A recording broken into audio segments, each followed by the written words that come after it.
మీ డైరీలో నా కవిత శీర్షికకు స్వాగతం. డైరీ అయిపోయింది చెప్పమా. తల కింద పెట్టుకుంటాను కదా, ఎక్కడ పెట్టిన వస్తువు పెట్టేసి ఏమే అమ్మలో. అత్తయ్య గారు, నా డైరీ ఏదే కనిపించట్లేదు. మీ డైరీ అత్తయ్య గారు? ఏది ఇదేనా?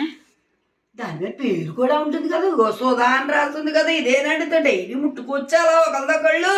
అత్తయ్య గారు, నేను మీ డైరీలో నా కవిత అనే శీర్షికతో స్వాగతం అని మొదలు పెడుతున్నాను రాయటం. ఇలాగ వచ్చేసానా? ఏమైపోయాయి అక్షరాలు? ఎగిరిపోయి గాలికి. ఎక్కడ ఉంటాయి, మళ్ళీ వెతుక్కోవాలి అవన్నీ ఎక్కడ ఉన్నాయో ఏంటో. అయినా అత్తయ్య గారు, నాకు కూడా మంచి రోజులు వస్తాయండి. ఇప్పుడు నీకు చెడ్డ రోజులని ఎవరు చెప్పారు? అత్తయ్య గారు, అలాగాదు అత్తయ్య గారు, నేను చక్కగా కవితను రాద్దాం కదా అని అనుకుంటున్నా కదా, మరి నాకు మంచి రోజులు రావాలి కదా. అందుకని అయినా అవి ఎక్కడో ఏ ట్రాఫిక్లోనే ఇరుక్కుపోయి ఉంటాయి మంచి రోజులన్నీ. మంచి రోజులు ట్రాఫిక్లో ఇరుక్కుపోయాయా? నిదానంగా వస్తాయా?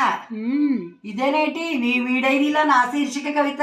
మరే ఇంకా అక్షరాలన్నీ ఎగిరిపోయి అత్తయ్య గారు, మీరు ఎక్కడ రాయనిచ్చారు నన్ను?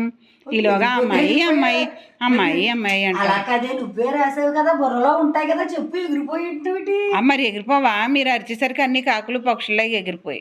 అయ్యయ్యో, ఇప్పుడు ఏరుకోవాలి. మేము ఎక్కడికి వెళ్ళి ఏరుకోవాలి చెప్పు? ఏరుతానా? మీరు రాస్తారా?